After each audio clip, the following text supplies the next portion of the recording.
Yung tipo mo ba, halimbawa nakikinig ka ng lecture, halimbawa ng speaker o ng teacher, pero pag nakatitig ka doon sa nagsasalita, parang mas nahihirapan kang mag-focus. And surprisingly, mas nakaka-focus ka if may ginagawa kang iba habang nakikinig.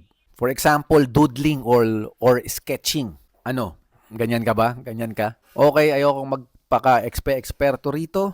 Pero as someone na diagnosed, clinically diagnosed with ADHD, sobrang ganyan din ako. At yung topic na to, naisip ko uli kasi habang nagdo-drawing ako, nakikinig ako sa podcast na to at nabanggit to nung guest nila. And disclaimer, hindi ko sinasabi or dinadiagnose na yung guest nila may ADHD. Ang sinasabi ko lang, parehas kami. At baka ikaw din, ganun ka rin. Which is actually what I also do when I, parang when I draw, I doodle in school, no, inside the classroom. Normally, the teachers would see it as being inattentive. Yes.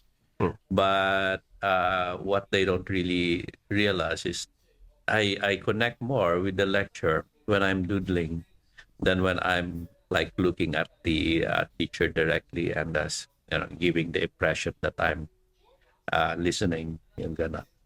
So yeah, I mean there was an incident, no, parang a teacher catches me doodling ganon, and she decided to ask a difficult question concerning the lecture, so which I was able to answer.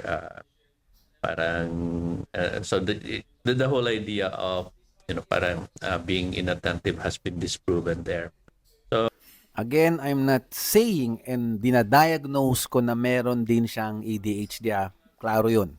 Ang reason ko lang kung ba't ginawa ko tong video na to is para malaman ng mga magulang at ng mga teachers na meron talagang ganyang mga cases na mas nakaka-concentrate yung bata kung meron siyang ini-steam. Yun yung tawag yan, steaming, or meron siyang fini-fidget.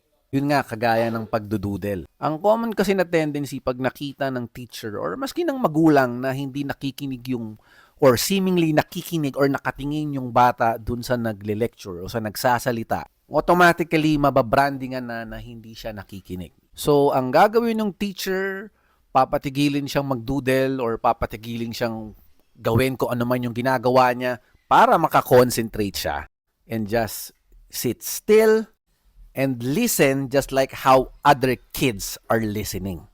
Na actually, mas nagiging detrimental pa at naging cause pa ng hindi niya pag-concentrate sa moment na yon.